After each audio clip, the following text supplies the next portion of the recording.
Assalamualaikum warahmatullahi wabarakatuh. Waalaikumsalam warahmatullahi wabarakatuh. Baik, terima kasih sebelumnya atas kehadiran kalian untuk mengikuti sesi konseling pada hari ini. Sebelum kita mulai kegiatan ini, marilah kita berdoa terlebih dahulu. Berdoa dimulai. Berdoa selesai. Baik, sebelum sesi konseling ini dimulai, boleh saya tahu nama kalian masing-masing? Perkenalkan, nama saya Prastini Kalandani, di sebelah kanan saya. Perkenalkan, nama saya Zelvi Kawa Putri dan sebelah kanan saya. Perkenalkan, nama saya Dea Amanda dan di sebelah saya ada ini teman saya. Perkenalkan, nama saya Dona Realita. Baik, saya juga ingin memperkenalkan diri. Nama saya Kairunisa Nabila. Kalian bisa panggil saya Bila. Boleh dimulai untuk menceritakannya dari Mas kita? Boleh Kak? Sabar ya. Begini Kak, ibu saya tuh sepertinya tidak sayang sama saya Kak. Selalu marah-marah, salah sedikit marah. Ibu tuh kelihatan udah kayak gak sayang gitu Kak sama saya. Jadi dampaknya ke saya yaitu malas belajar Kak. Percuma Kak, sulit banget untuk konsentrasi saat belajar, ibu suka marah-marah. Gitu. Emangnya dulu ibu kamu gak kayak gitu? Enggak Kak, dulu ibu saya tuh baik kok, gak suka marah-marah.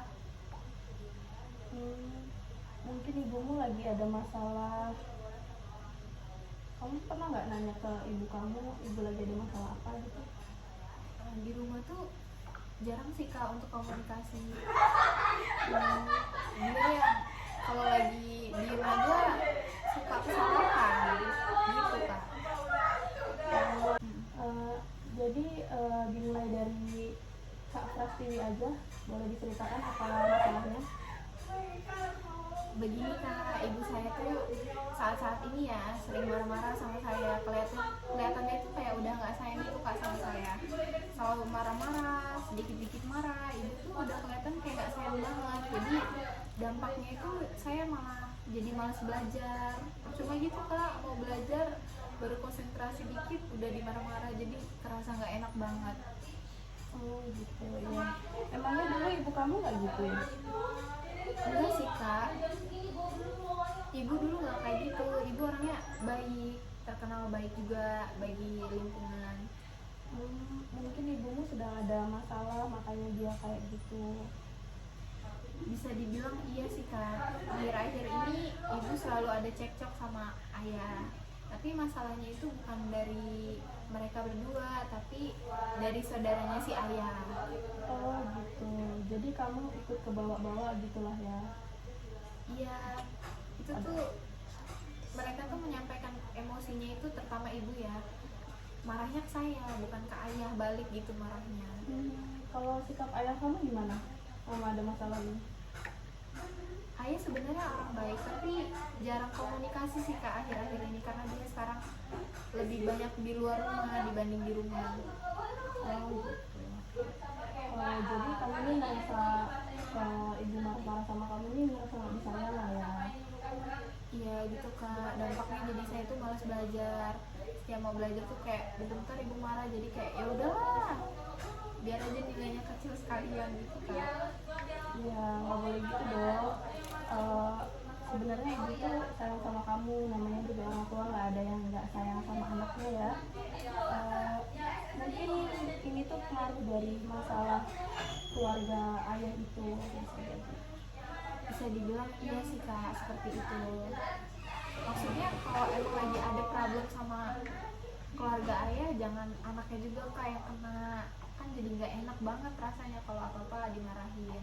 Jadi nggak ada kenyamanan di dalam rumah Kak. Oh iya, saya ngerti. Ya, kamu yang harus ngertiin, terus kamu juga mungkin harus senengin ibu kamu, kayak kamu nyapu-nyapu gitu, terus juga bantu-bantu pekerjaan rumah gitu. Ya pokoknya kamu tunjukin aja belajar yang giat, pasti ibu kamu senang. Apalagi kalau lihat nilai kamu bagus, ya nggak? Iya betul sih Kak, akan saya coba itu Kak. Ya bagaimana dari Teman-teman ada yang mau ngasih saran, masukan? Ini si ibunya Mbak Tiwi ini kayak Mbak terlalu banyak pikiran loh, jadi melampiaskan rasa kesalnya itu kepada anaknya. Gitu saja. Ada lagi yang ingin kasih masukan? Menurut saya cukup ya Kak. Terima kasih Kak sudah mendengarkan cerita saya. Ya, bagaimana keadaan Mbak Tiwi? Apakah sudah sedikit lega? Sudah sih Kak, karena sudah mau menceritakan. Sebelumnya saya selalu murung, diam di rumah, akibat marah-marah terus, jadi nggak ada tempat cerita. Setelah saya cerita sama Kak Bila, saya jadi lebih tenang dan lega Kak. Ya, jadi udah nggak ada perasaan jengkel ya sama ibu kamu. Iya Kak, terima kasih. Ya, sama. Selanjutnya kepada Kak Zelvi, boleh diceritakan apa masalahnya? Baik Kak. Coba deh. Jadi begini Kak, saya merasa tidak percaya diri ketika tampil di depan orang banyak, apalagi ketika saya presentasi di depan kelas. Saya gemetar ketika tampil di depan kelas Kak. Saya juga merasa tidak percaya diri saat akan menjawab pertanyaan dari dosen. Padahal saya hanya menjawabnya dari tempat duduk, tetapi saya tetap merasa gugup dan gemetar. Ini yang menyebabkan saya jarang bicara dan berpendapat ketika dosen mengajar di kelas. Jadi permasalahan yang sedang saya hadapi, kurangnya kepercayaan diri, selalu merasakan ada yang kurang pada diri saya sendiri. Jadi itu Kak penyebab saya kurang percaya diri. Baiklah, Zelvi, saya mengerti apa yang kamu rasakan. Setelah mendengarkan ceritamu tadi, jadi bisa disimpulkan kamu itu takut ketika presentasi di depan kelas dan tidak berani berbicara kepada dosen karena kamu merasa kurang percaya diri dan merasa penampilannya tidak sempurna atau kamu takut salah. Apakah benar? Benar Kak, saya bingung harus bagaimana. Setiap hari saya berpikir dan berusaha bagaimana caranya agar saya bisa percaya diri tampil di depan kelas. Baiklah, sebelum kita membicarakan hal ini lebih jauh, ini waktunya istirahat, kurang lebih tinggal 10 menit lagi. Jika belum cukup, bagaimana kalau kita teruskan besok pas jam istirahat? Baik Kak, setuju. Saya setuju. Baiklah, kita teruskan. Kakak senang karena Zelvi ada kemauan untuk menjadi lebih baik. Lalu apakah Zelvi mempunyai rencana untuk menghadapi masalah tersebut? Gimana ya Kak, saya merasa bingung. Bingung? Apa yang membuat kamu bingung? Saya takut jika nanti saya salah saat menjawab pertanyaan dosen atau ketika presentasi. Saya takut nanti saya ditertawakan oleh semua teman-teman saya. Untuk bisa mewujudkan harapan tersebut, diperlukan teknik atau cara yang mudah untuk Zelvi lakuin. Saya ingin memilih beberapa teknik atau cara yang harus kamu pelajari bersama saya. Teknik yang pertama saya pilih adalah teknik relaksasi, agar ketegangan yang kamu rasakan dapat direduksi sehingga kamu bisa lebih santai dan rileks ya. Dan kemudian kita akan menggunakan teknik yang kedua, yaitu desensitisasi sistematik, yaitu teknik di mana kamu akan membayangkan keadaan atau kondisi yang membuat kamu tidak percaya diri, mulai dari yang kamu anggap rendah, sedang, sampai keadaan yang tinggi intensitasnya. Jadi kamu juga harus menyadari bahwa tidak ada kehidupan tanpa masalah, sehingga manusia harus berikhtiar untuk mencari solusinya. Bagaimana Zelvi? Baik Kak, saya setuju dan tertarik untuk mempelajari kedua teknik yang Kakak jelaskan tersebut. Dan keluarkan perlahan melalui mulut. Baik Kak, saya sudah merasakan rileks.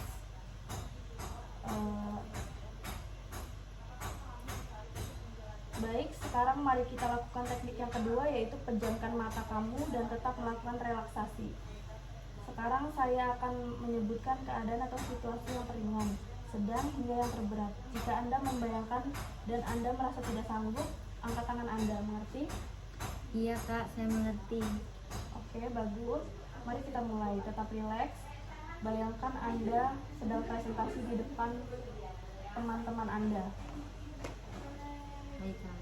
Kemudian ada teman kamu yang melihat kamu dengan tatapan tajam seolah akan memberikan pertanyaan yang sulit kepada kamu. Lalu setelah selesai presentasi dan benar bahwa teman kamu memberikan pertanyaan yang sulit, dan teman lainnya pun sama memberikan pertanyaan yang sangat sulit secara bersamaan. Saya tidak kuat Kak membayangkannya. Oke, sekarang buka mata kamu. Relax, tarik nafas dan buang dari hidung perlahan dan keluarkan dari mulut. Sudah Kak. Sampai Anda benar-benar relax ya. Baik Kak. Apa yang kamu rasakan? Saya merasakan agak sedikit rileks dan tenang Kak. Oke. Jadi kita akan latih ini lagi ya. Dan kita akan mempraktekannya lagi nanti. Alhamdulillah, terima kasih Kak. Bagaimana keadaan kamu sekarang? Alhamdulillah Kak, sedikit membaik. Baik, alhamdulillah ya. Senang bisa mengurangi beban pikiran kamu. Iya Kak. Terima kasih ya Kak. Ya, sama-sama. Selanjutnya apa yang menjadi masalah Kak Dea?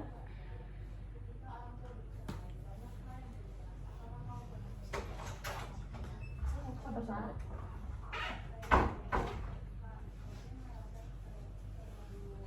Iya Kak, tapi saya bingung harus mulai cerita dari mana.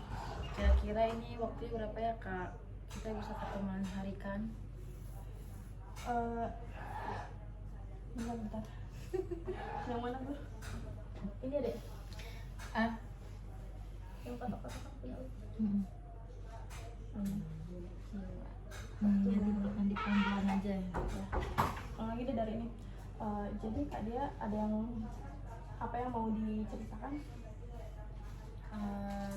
iya Kak, tapi saya bingung harus cerita dari mana. Kira-kira nanti waktunya berapa ya Kak? Nanti pelan-pelan aja ceritanya, nggak usah terburu-buru ya. Waktu kita sesuaikan dengan jam kosong ini saja, masih ada 30 menit ya. Kalau nanti dirasa masih perlu, kita bisa bertemu kembali di lain hari. Bisa hubungi kakak dulu untuk janjian ya.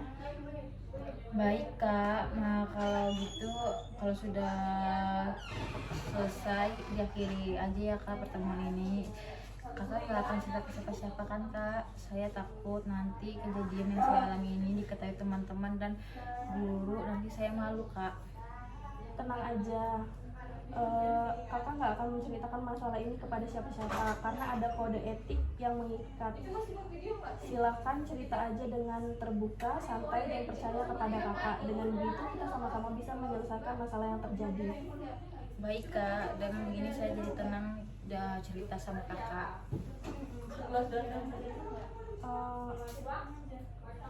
Nggak usah bingung ya, Dea. Saya akan mendengarkan semua yang diceritakan sama Dea. Semoga satu persatu masalah bisa dipecahkan dan tidak ada hambatan. Bagaimana? Iya Kak, begini ceritanya. Pacar saya meninggal 6 bulan yang lalu. Saya merasa sedih sekali Kak. Pacar saya meninggal saat mau menjemput saya ke sekolah Kak. Dan kejadiannya terjadi depan mata saya. Saya merasa menyesal kenapa dia harus menjemput saya. Ya, saya mengerti perasaan Dea. Padahal saya sangat sayang sekali kepada dia Kak. Malah saya sendiri yang mencelakakan dia. Iya. Coba ceritakan kronologi peristiwa kecelakaan itu Dea, boleh nggak?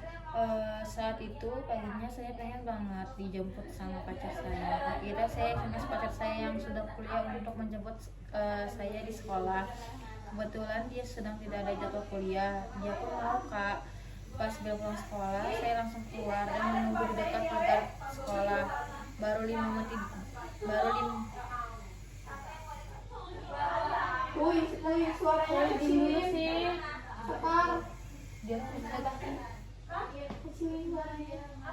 Kecilin suaranya. Dia masih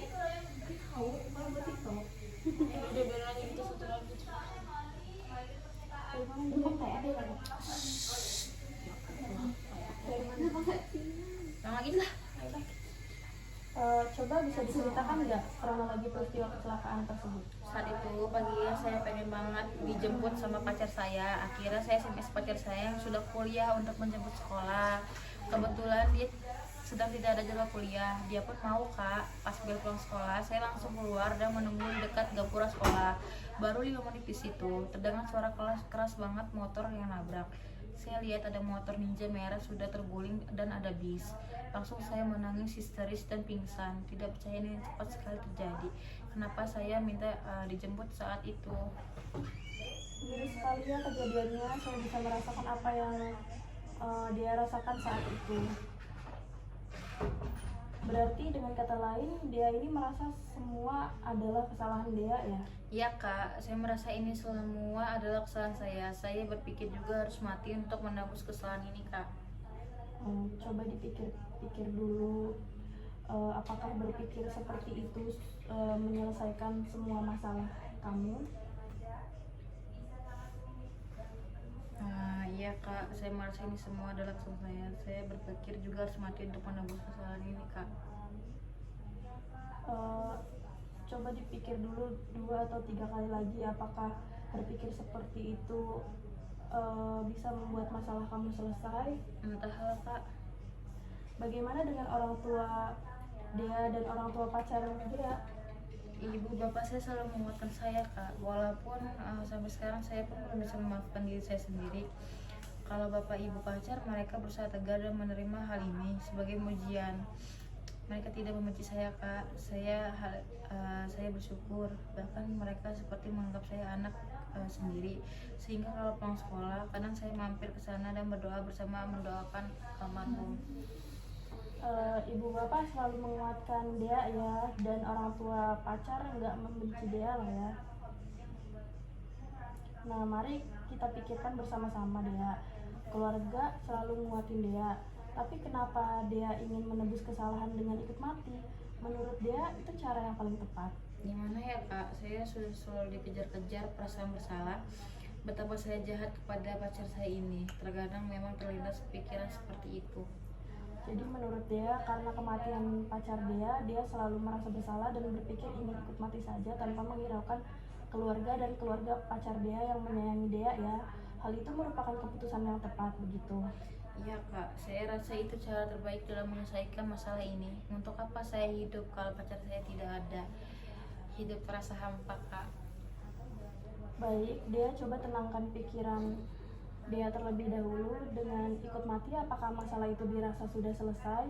Apa dengan kematian dia, orang tua dia juga tenang begitu? Bukannya dengan ikut mati, dengan bunuh diri, berarti dia menambah permasalahan karena orang tua yang harus kehilangan anak secantik dia. Ya sih kak, seperti saya malah menambah masalah dengan membunuh diri. Tapi saya tidak tahu dengan cara apa lagi saya agar bisa menyelesaikan masalah ini kak. Nah, berarti dia sekarang merasa bahwa ikut mati bukanlah solusi dari permasalahan ini kan? Iya kak, saya mengerti itu. Tapi saya masih belum bisa memaafkan diri saya atas meninggalnya pacar saya. Saya masih merasa bersalah karena itu kak. Merasa akan masalah yang terjadi adalah karena saya. Dia, kalau orang tua pacar kamu aja bisa tegar dan menerima kenyataan bahwa anaknya sudah meninggal, mengapa kamu nggak bisa sekuat mereka? Padahal kalian sama-sama menyayangi dia. Iya sih kak, mungkin saya yang berpikir terlalu pendek. Dia sekarang ini belum pernah membicarakan masalah ini kepada orang tua atau sekedar curhat tentang perasaan dia kepada orang tua. Udah kak, saya bingung harus bagaimana cara untuk memulai membicarakan hal ini. Saya takut orang tua saya berpikir saya mulai tidak fokus sekolah. Sekarang saya malah merasa pusing dan lemas bu. Kamu pusing dan lemas, kamu butuh istirahat ya. Sepertinya iya kak, bagaimana kalau lebih besok aja? Ya udah nggak apa-apa. Bagaimana kalau dia kakak beri tugas untuk menuliskan kebaikan orang tua dia dan orang tua pacar dia, kerjakan di rumah ya. Baiklah bu, nanti saya kerjakan di rumah. Kalau begitu saya izin pamit ya bu. Terima kasih sebelumnya. Sama-sama. Selanjutnya kepada Kak Dona, apa yang mau diceritakan? Sebetulnya saya sendiri juga bingung Bu dengan apa yang saya alami.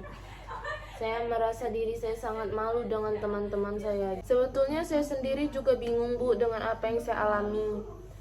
Saya merasa saya sangat malu dengan teman-teman saya. Jika disuruh berbicara, rasanya canggung sekali. Apakah ini karena saya belum bisa beradaptasi dengan lingkungan sekolah saya ini. Saya merasa diri saya hanya sendirian. Lalu Saya merasa tidak memiliki teman yang sangat akrab sekali dengan saya, yang bisa saya ajak untuk cerita, curhat, bercanda, dan lain-lain. apakah yang kamu rasakan dan membuat kamu berpikir seperti itu? Saya merasa tidak pede untuk bergaul dengan teman-teman. Jadi saya merasa takut untuk bergaul, apalagi ngobrol maupun berbicara bersama dengan teman-teman baru. Saya takut menolak. Saya takut menolak. Dulu saya pernah punya pengalaman tidak menyenangkan waktu saya masih SMP. Saat saya berusaha berteman dengan seseorang, dia malah menolak saya dan mengacukan saya. Saya kecewa sekali Kak pada saat itu. Sejak kejadian itu, saya jadi merasa minder dan tidak pede saat saya harus memulai hubungan dengan orang lain atau lingkungan baru.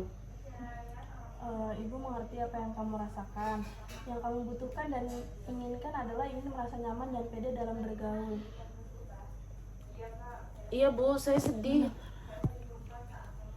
Iya Bu, saya sedih. Sendirian terus-menerus. Tetapi ketika saya ingin memulai berkomunikasi dan bercanda dengan mereka, saya merasa sangat canggung sekali Bu. Iya, ibu mengerti perasaanmu. Kamu tahu sebelum kamu mencoba, kamu tidak akan tahu bagaimana hasilnya. Coba kamu berani untuk memulai menyapa atau mulai perbincangan dengan mereka. Tentunya nanti mereka akan merespon dengan baik. Dan mungkin sebenarnya mereka ingin sekali berteman akrab dengan kamu. Masalahnya perasaan trauma karena ditolak oleh temanmu itu adalah masa lalu. Siapa tahu peristiwa yang kamu hadapi tidak sama seperti peristiwa yang kamu alami dulu, sehingga perasaan takut dan kecewa itu tidak perlu kamu rasakan sampai sekarang. Jadi kamu bisa lebih percaya diri dan tidak takut lagi berteman dengan orang-orang yang baru. Ya Bu, saya ngerti apa yang Ibu maksud.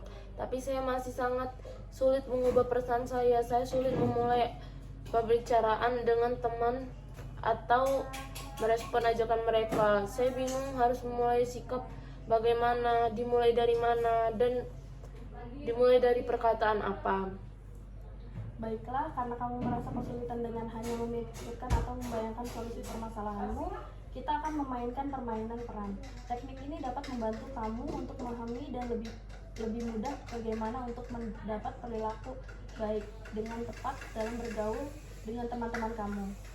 Pemeranan tingkah laku ini dapat diperankan oleh saya sendiri, atau kamu ingin salah seorang temanmu di kelas untuk bermain peran bersama kita?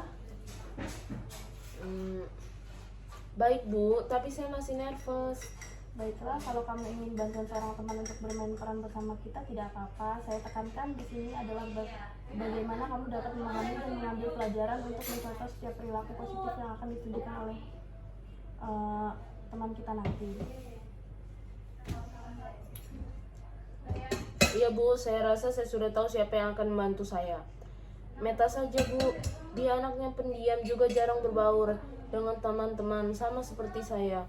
Dengan saya pun dia tidak terlalu dekat. Baiklah Bu, saya mohon pamit dulu.